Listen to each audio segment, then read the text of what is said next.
Kakek dan nenek Ilya pulang dengan hati yang perih melihat kondisi cucunya. Namun, kakek sadar semua haknya atas Ilik sudah diserahkan kepada Raf sebagai suaminya yang akan membimbingnya hingga ke jannah. Tanggung jawabnya sudah diserahkan di hadapan Allah dalam proses pernikahan yang telah mereka langsungkan. Secara sakral di hadapan Allah. Segala sesuatu mengenai Ilya adalah tanggung jawab dari Rafka. Kakek hanya bisa menasehati dan memberi petuah dalam rumah tangga mereka. Namun, jika suatu saat nanti cucunya sendiri yang datang padanya, ia akan memasang badan untuk melindunginya bahkan dari suaminya sekalipun. Tapi saat ini, kakek hanya bisa berdoa yang terbaik untuk mereka semua. Kakak yakin Raf pasti tak bermaksud melakukan semua itu kepada Ilya cucunya. Ia bisa melihat banyak cinta di mata suaminya untuk cucunya. Terlepas mengapa ia melakukan semua itu menjadikan Raf wanita kedua dalam hidupnya. Tak akan ada wanita yang rela dimadu apapun alasannya memang itu benar. Namun, semua tergantung dari keikhlasan dan keadilan seorang suami. Hati manusia hanya dia sendiri yang tahu, hanya dia sendiri yang dapat mengetahui bagaimana dan seperti apa perasaan yang ia rasakan. Cinta bisa membawa kebahagiaan dan juga air mata itu adalah fakta yang tak bisa kita hindari. Mencintai seseorang bukanlah dosa, tapi mencintai seseorang melebihi cinta kita kepada Allah itulah yang tak benar. Serahkan semua masalah kita hanya kepada Sang Pencipta, yakin dan percaya semua sudah ada yang mengatur.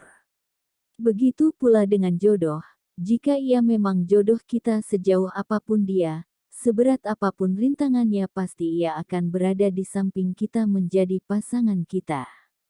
Begitu pula sebaliknya, jika ia bukan jodoh kita seberapa besar dan gigih pun usaha kita untuk menggapainya tetap saja kita akan semakin menjauh darinya. Jodoh, rezeki, maut, hanya Allah yang tahu. Kita hanya bisa menjalani apa yang sudah Allah takdirkan untuk kita. Raf tak bisa berbuat apa-apa, hatinya dilema. Ia mencintai kedua istrinya. Ia mencintai mereka dengan cinta yang berbeda. Ia mencintai Laila dengan sikap dewasa dan merasa nyaman saat berada di dekatnya. Laila merupakan cinta pertama bagi sosok Raf mengajarkannya apa itu cinta. Raf mencintai Laila sebagai seorang istri dan partner dalam hidupnya, sedangkan cintanya kepada Ilya karena kepolosan dan keceriaannya ia merasa sangat bahagia saat berada di samping Ilya. Ilya sudah merupakan candu baginya, membuatnya merasa nyaman dan selalu merindukannya setiap detiknya. Raf mencintai keduanya dan tak ingin kehilangan salah satu dari mereka. Keegoisan Raf mungkin saja bisa menyakiti kedua wanitanya, dan itulah yang terjadi saat ini. Raf melihat Ilya yang masih berbaring di ranjang rumah sakit dan melihat Laila yang mengurus putranya dengan begitu telaten dan penuh kasih sayang. Raf kembali teringat kata-kata kakek yang menyerahkan semua tanggung jawab Ilya kepadanya dan berharap dia bisa membahagiakannya. Raf juga mengingat kata-kata kecewa dan tetapan kemarahan dari kakek sebelum meninggalkannya. Raf berjalan pelan menghampiri Ilya dan duduk di sisi tempat tidur, mengambil tangan istrinya itu dan menyimpannya di dadanya, mendekapnya dengan sangat erat. Mengusap pipinya dengan tangan satunya lagi, tak ada kata-kata yang keluar dari mulut Raf, ia hanya memandang penuh rasa cinta kepada wanita yang sedang terbaring di hadapannya karena melahirkan putranya. Hari berganti hari. Bayi kecil itu sudah dinyatakan sehat dan boleh dibawa pulang. Namun, tidak dengan Ilya, kondisinya masih tetap sama, Ilya masih berada dalam mimpi panjangnya. Mas, sebaiknya Mas bicara kepada dokter untuk memindahkan Ilya ke rumah kita bisa merawatnya di rumah dan menyewa beberapa perawat dan meminta dokter untuk terus mengontrol kondisinya, usul Laila. Raf berpikir apa yang dikatakan Laila ada benar, jika Ilya dirawat di rumah itu akan lebih mempermudah mereka untuk mengawasinya dan menjaganya. Raf menatap putranya yang berada di gendongan Laila, terlihat begitu lucu yang bisa menghibur hatinya yang sedang dalam kebingungan. "Mas mau menggendongnya?" tanya Laila. Raf masih ragu untuk menggendong bayi kecil itu, ia belum pernah menggendong bayi sebelumnya. "Apa tidak masalah aku menggendongnya?" tanyanya. Laila tersenyum, "Tentu saja, kau adalah ayahnya, dia pasti senang saat berada di gendonganmu," ucap Laila meletakkan baik itu di gendongan Raf dengan sangat hati-hati. Raf menundukkan kepalanya mencium kening putranya, selama ini ia sangat ingin menggendongnya. Tapi, takut karena bayi itu masih terlalu kecil menurutnya. Raf tersenyum saat bayi itu juga tersenyum kepadanya. Kebahagiaan menyeruak di hatinya. Sekarang ia sudah menjadi seorang ayah, sesuatu yang selama ini dinantikannya. Wajah Ilya tercetak jelas di sana walau bayi itu bayi laki-laki. Namun, beberapa bagian wajahnya sangat mirip dengan Ilya. Wida datang dan mengatakan jika ia sudah mengatur semua kepulangan cucunya. "Sini nenek gendong, cucuku tampan sekali," ucap Wida mengambil cucunya dari gendongan Raf. "Mama sudah mengatur semua kepulangan kita, hari ini kita sudah bisa pulang," ucap Wida menimang-nimang cucunya dengan gemes. "Kalian pulang saja, aku akan mengurus kepulangan Ilya terlebih dahulu." "Ilya?" tanya Wida. "Iya, Mah. Aku akan membawa Ilya pulang," jawab Raf. "Apa, dibawa pulang? Itu kan akan menghabiskan banyak uang," batin Mary. "Ya, jika Raf ingin membawa Ilya pulang itu akan menghabiskan banyak uang, belum lagi bayaran perawat dan dokter yang nantinya akan menjaga Ilya." "Ya sudah, kami pulang dulu ya, Mas. Mas urus Ilya saja," ucap Laila yang dijawab anggukan oleh Raf. Mereka pun pulang membawa bayi Ilya. Sedangkan Raf menemui dokter menanyakan apakah ia bisa membawa Ilya pulang. "Sebenarnya bisa saja, Pak. Bapak membawa pasien pulang, tapi biayanya lumayan besar, Anda harus menyertakan semua alat medis yang dibutuhkan pasien," jawab dokter. "Tentu saja dokter, berapapun biayanya itu tidak masalah asalkan istri saya bisa dirawat di rumah." "Baiklah, kami akan mengurus kepindahannya," jawab dok. "Dokter, apa tidak ada perubahan tentang kondisi kesehatannya?" tanya Raf berharap kesembuhan Ilya. "Maaf Pak, sepertinya kondisinya masih tetap sama seperti sebelumnya. Apa tidak ada cara lain agar ia bisa cepat sadar?" tanyanya lagi. "Kami sudah melakukan semua yang terbaik untuk mencoba menyembuhkan pasien. Namun, sepertinya semua itu tergantung dari pasien sendiri. Kita berdoa saja semoga beliau bisa cepat sadar dari komanya." "Baiklah dokter. Tolong dokter urus semua kepindahannya dan lakukan yang terbaik. Berapapun biayanya itu tidak masalah bagiku," ucap Raf. "Tentu saja, Pak. Kami akan melakukan yang terbaik untuk istri Bapak." Sesuai permintaan Raf, Ilya pun dibawa pulang. Kamar utama dijadikan kamar perawatan untuk Ilya. "Ilya, cepatlah bangun, sekarang kita sudah ada di rumah, di kamar kita. Aku dan bayi kita sudah sangat merindukanmu, bukalah matamu," ucap Raf mencoba memberi semangat pada Ilya untuk bisa membuka matanya. Mengecup keningnya lama kemudian kembali cium punggung tangannya. Terus berharap jika Ilya akan segera sadar dari komanya. Ia berharap Ilya bisa memaafkan semua kesalahannya. Ia pasti sangat membencinya saat ini karena telah membuatnya dalam kondisi di mana ia tidak bisa melihat bayinya. Sementara itu Wida sangat gembira menyambut kedatangan cucunya. Mereka menempatkan bayi mungil itu di sebuah kamar yang sudah diatur sedemikian rupa agar nyaman untuk bayi. Semua perlengkapan bayi sudah ada di sana termasuk susu formula yang saat ini dikonsumsi. Bayi itu hanya mengkonsumsi susu formula, kondisi Ilya tak memungkinkannya untuk mendapatkan ASI. Kesibukan di rumah itu bertambah. mereka membagi tugas, Laila dan ibunya mengurus bayi Ilya sedangkan Raf selalu setia menemani Ilya. Sekedar mengajaknya berbicara dan melakukan hal-hal yang bisa merangsang agar Ilya bisa merespon dan bisa terlepas dari masa komanya. Setiap Raf mengajaknya berbicara hanya air mata saja yang keluar dari pelupuk mata Ilya. Menurut dokter semua itu adalah hal biasa. Namun, setiap Ilya mengeluarkan air mata Raf merasa jika Ilyanya akan segera sembuh dan kembali bersama dengan mereka. Raf sangat merindukan candaan dan kelucuan dari istrinya itu. Walau Ilya sedang berada dalam kondisinya saat ini. Namun, mereka tak boleh melupakan jika ada bayi yang harus mereka utamakan. Setelah memasuki hari ke-10 Wardah mengadakan acara syukuran kecil-kecilan untuk akikah dan pemberian nama untuk cucunya. Ia hanya mengundang beberapa keluarga saja. Tak lupa mereka juga mengundang keluarga Ilya di kampung.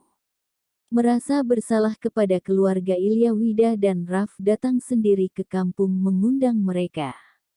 Mungkin jika dalam situasi lain, acara akikahan cucu pertamanya ini akan digelar secara besar-besaran. Namun, tidak saat ini, acara kecil-kecilan saja sudah cukup, yang terpenting acaranya dapat dilaksanakan. Acara akikah pun berlangsung, kakek dan nenek Ilya tak datang, mereka hanya diwakili oleh paman dan bibinya. Wida bisa mengerti dengan kekecewaan kakek dan nenek. Wida yang melihat keluarga Ilya datang langsung menyambutnya dengan sangat ramah. Pak De dan Bude datang mewakili ayah dan ibunya, begitu juga dengan tante dan paman. Awalnya mereka juga tak mau datang, tapi nenek meminta mereka menghadirinya, walau bagaimanapun bayi itu adalah anak Ikia, bagian dari mereka. Nenek juga ingin pergi, tapi kakek tak sanggup untuk menghadiri acara tersebut, ia tak sekuat itu. Terima kasih ya, Mas. Sudah menyempatkan diri untuk datang, ucap Raf menghampiri Pak De dan Bude. Paman dan juga tante yang baru datang. Iya. Kami harus tetap datang, kasihan Ilya, ucap Bude berkaca-kaca. Apa Bude boleh melihat Ilya? Tanya Bude. Tentu saja, ucapan Raf mengantar Bude dan tante ke kamar utama atau lebih tepatnya di kamar perawatan Ilya. Bude begitu miris melihat kondisi keponakannya itu, masih jelas teringat sosok Ilya yang begitu periang. Kini begitu tenang berbaring di ranjang dengan beberapa alat yang melekat pada tubuhnya. Bude mendekat dan memegang tangan Ilya. Sayang, cepatlah bangun. Ini Bude, kasihan bayi kamu yang sangat membutuhkanmu. Kamu pasti bisa melewati semua ini, kamu harus kuat, ya, ucap Budemel. Lama Bude terus saja mengajak Ilya berbicara, berharap itu bisa memberi sedikit penyemangat untuk Ilya. Acara akikahan pun dilaksanakan, bayi mungil itu diberi nama Albar Raffi Pratama. Menggunting rambutnya dan melaksanakan beberapa ritual akikahan lainnya.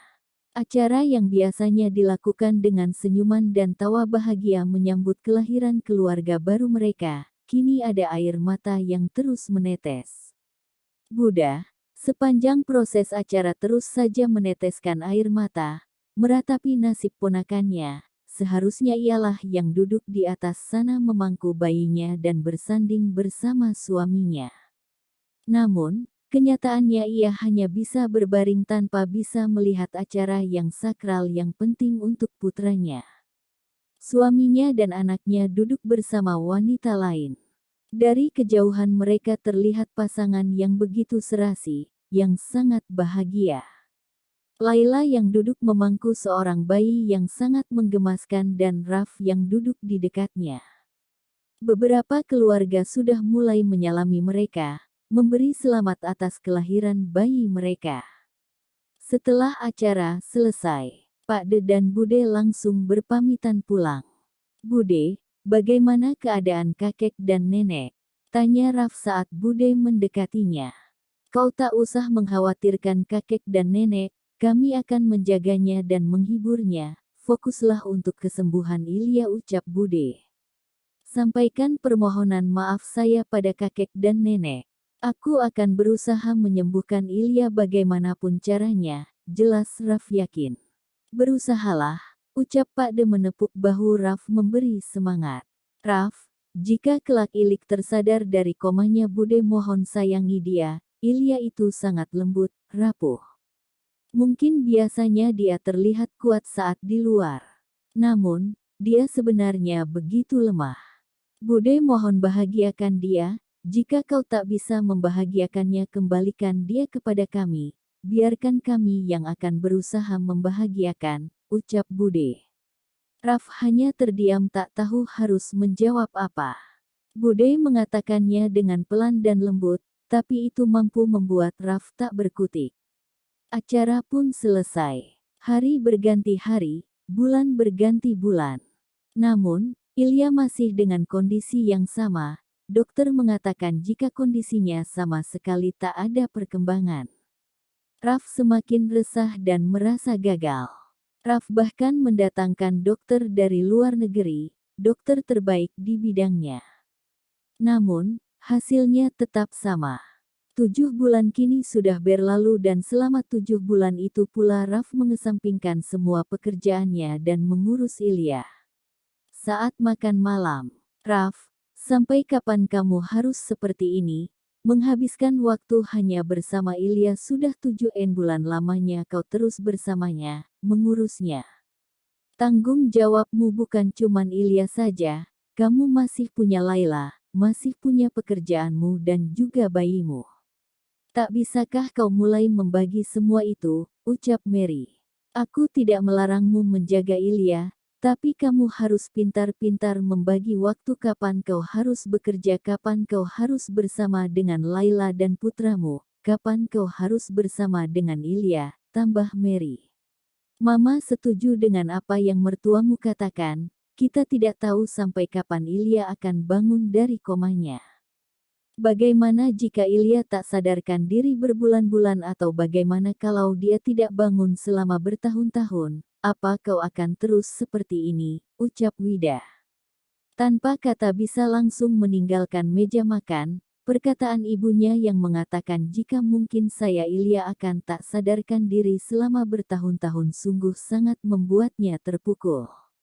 Mah, bisakah Mama tak membuat Raf marah dan kecewa, ucap Laila, kita seharusnya menyemangatinya dan meyakinkannya jika Ilya akan sembuh bukan malah seperti ini.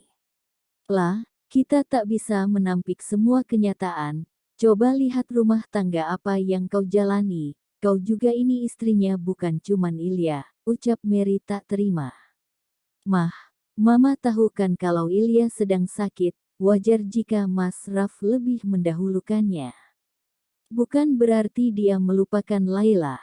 Tapi tak harus terus-menerus menjaga Ilya setiap waktu kan, kesal Mary. Wida, coba bicara dengan Raf untuk belajar mengatur waktunya.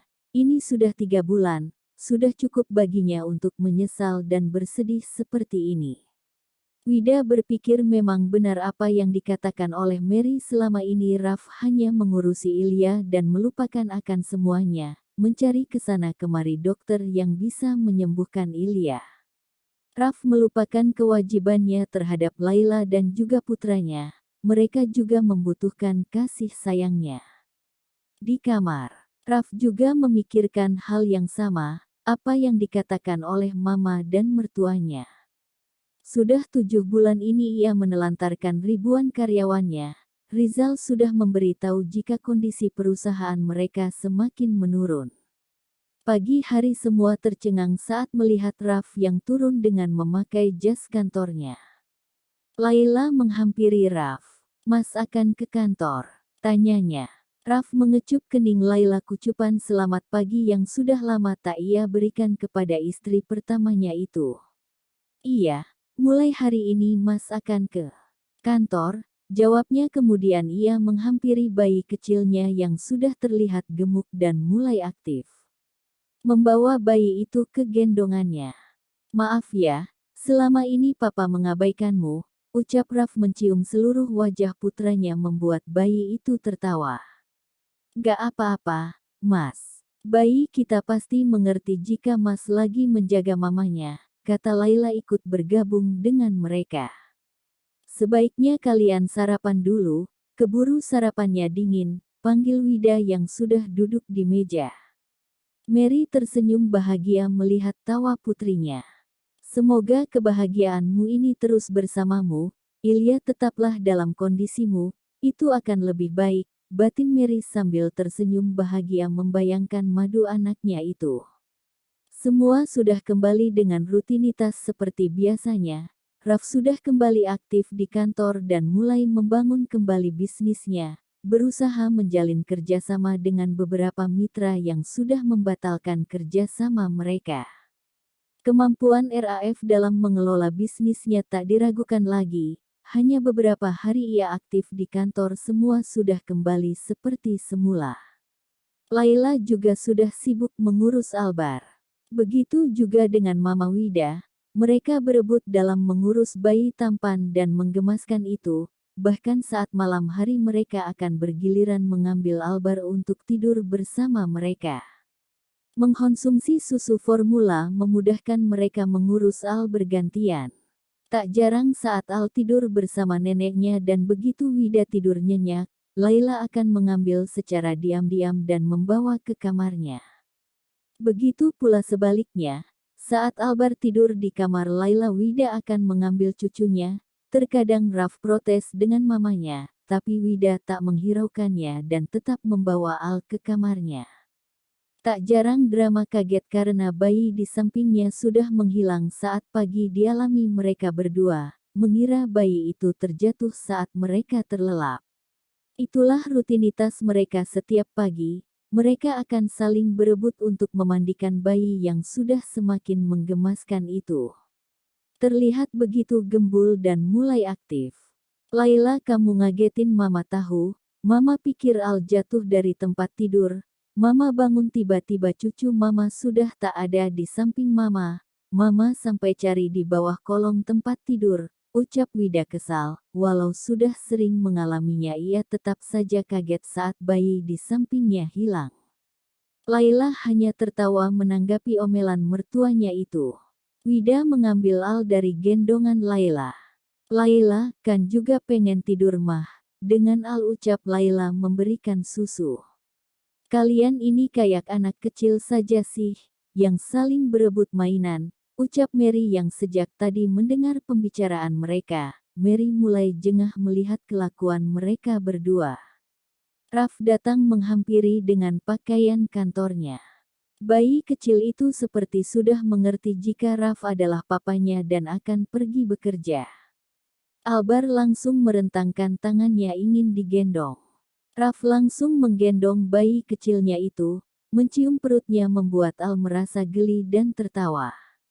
Kita jenguk Mama ya, ucap Raf menggendong putranya menuju ke kamar utama di mana Ilya masih berbaring di sana.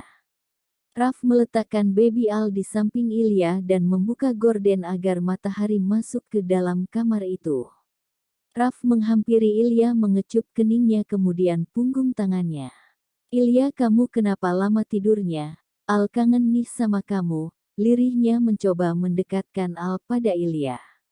Menurut saran dokter adanya ikatan antara ibu dan anaknya bisa juga sebagai salah satu perangsang agar Ilya mau kembali dan membuka matanya. Albar panggil Mama, ya, ucap Raf mencoba meletakkan tangan kecil Al di telapak tangan Ilya. Al ini mamanya Al, Mama lagi sakit. Albar bantu Papa bangunin Mama, ya. Ucap Raf mengajak berbicara anaknya. Yang ditanggapi kedipan kedua mata indahnya, seolah mengatakan jika ia tak mengerti apa yang dikatakan papanya. Raf tertawa melihat ekspresi lucu anaknya, yang terlihat sangat menggemaskan. Al terus tertawa setiap Raf berbicara. Al yang terlanjur tertawa merasa lucu setiap ada kata yang keluar dari mulut papanya. Ilya, apa kau bisa mendengar tawa anak kita? Sampai kapan kamu akan terus tidur? Apa kamu tidak merindukanku dan bayi kita? Ucap Raf kembali mengecup punggung tangan Ilya, kemudian mengecup kepala putranya. Setiap pagi sebelum berangkat ke kantor, Raf akan menyempatkan diri untuk mengajak Al menjenguk mamanya dan mengenalkan pada putranya jika Ilya adalah mamanya. Tak lama kemudian Laila datang menghampiri mereka. "Mas, ini sudah jam berapa? Sudah waktunya Mas ke kantor," ucaplah menyusul Raf ke kamar karena mereka sudah terlalu lama dan La tahu jika pagi ini Raf ada rapat penting. Raf melihat jam di pergelangan tangannya. "Aku hampir saja lupa karena keasikan bermain dengan Al," ucap Raf mencium gemes pipi bulat baby yang membuat anak itu kembali tertawa bahkan menjatuhkan badannya ke tempat tidur dan terus tertawa saat Raf menggelitik perutnya. "Mas, udah dong jangan digelitik terus kasihan, kan?" tegurlah yang melihat ada air mata di mata Al karena terus tertawa. "Papa ke kantor dulu ya," ucap Raf pamit pada Al dan kembali mencium kedua pipi putranya. Kemudian berjalan mendekati Ilya. "Sayang, aku ke kantor dulu ya," pamitnya mencium berkali-kali punggung tangan Ilya kemudian mengecup keningnya, memperbaiki selimut yang sudah berantakan karena ulah Al yang terus menarik selimut mamanya. "Aku ke kantor dulu ya," ucap Rafe mengecup kening Laila. "Iya, Mas fokus saja dengan urusan kantor, Ilya dan Al aku yang urus," ucaplah. Laila bermaksud mengantar Raf berangkat ke kantor seperti biasanya. Ia dan Al akan mengantar hingga teras rumah. Namun, saat Laila ingin mengambil Al, anak itu tak mau dan menarik baju Ilya. "Al, kita antar papa dulu ya ke kantor," bujuk Laila pada Al, namun sepertinya anak itu menolak yang terus saja ingin berada di samping Ilya. Saat Laila akan mengambil Al, anak itu akan merangkak naik ke perut Ilya dan memeluknya erat. "Biarkan mama istirahat ya, entar papa ke kantor," kata Rafe yang langsung menggendong Al. Mereka pun keluar dari kamar utama. Ilya lagi-lagi meneteskan air mata dari sudut matanya. Sudah beberapa bulan kini Ilya betah tertidur dan dokter mengatakan jika kondisinya tak ada perubahan sama sekali. Namun, hanya air mata Ilya yang membuat Raf tetap yakin suatu saat nanti Ilya bisa kembali berkumpul bersama mereka. Laila dan Al mengantar Raf sehingga ke teras rumah. "Papa berangkat ke kantor dulu ya, Al sama ibu." "Ya," ucap Raf. Raf mengajarkan anaknya untuk memanggil mama kepada Ilya dan ibu kepada Laila. Sepertinya ia berhasil. Al mengerti dan bisa membedakan siapa mama dan ibu yang dimaksud oleh papanya. Raf berangkat ke kantor dengan lambaian kecil tangan putranya. "Al, mandi dulu ya, udah bau acem," ucaplah mencium ketiak Al yang membuat anak itu kembali tertawa geli. Mary melihat semua itu dari balik jendela, senyum bahagia terbit dari bibirnya. Ia bisa melihat anaknya begitu bahagia dan terlihat begitu menyayangi anak suaminya itu. Setelah memandikan Al sangat suka bermain dengan air, merendam tubuhnya dan beberapa mainan yang La masukkan ke dalam tempat mandinya, mandi sambil bermain. Al terus tertawa sepanjang ia mandi. Namun, saat Laila akan menghentikan ritual mandinya, ia akan menangis dan tak mau meninggalkan bak mandinya. "Al, sudah ya mandinya, nanti sakit," ucap Laila lembut. Seperti mengerti, bayi itu menggeleng dan terus memukul-mukul air hingga memercikkan air ke wajahnya dan tertawa. "Kita lihat mama ya," ucaplah. Al seperti mengerti apa yang dimaksud oleh La. Ia menghentikan memukul-mukul akhir dan tenang saat La mengangkatnya dari bak mandinya. La mulai mengganti pakaian dan membalurinya dengan minyak telon, memberi bedak tabur di pipi Al. Memakaikan pakaian yang sangat lucu. "Anak ibu, sudah ganteng, Al mau kemana?" Tiba-tiba Al mengatakan, "Mama." "Wah, Al sudah bisa panggil mama, ya. Coba panggil ibu." La sangat senang mendengar ada kata yang bisa Al katakan. "Bubu," ucapnya lagi. "Wah, udah bisa panggil ibu juga ya anak ibu." La sangat bahagia mendengar Al memanggilnya. Ada rasa bahagia yang tak bisa ia ungkapkan dengan kata-kata. Hanya air mata bahagia yang bisa menggambarkan betapa bahagianya ia saat ini. La mencium putranya kemudian membawanya keluar. Sesuai dengan kesepakatan, jika Albar berhenti mandi ibu akan membawa Al ke mama, ucap Laila berjalan menuju kamar utama. Sepanjang jalan ke kamar utama Al terus mengatakan mama mama bubu bubu. Iya, kita jenguk mama ya. Al panggil mama biar mama bisa bangun, ucap Laila menjelaskan kepada putranya, seolah putranya itu benar-benar mengerti apa yang ia ucapkan.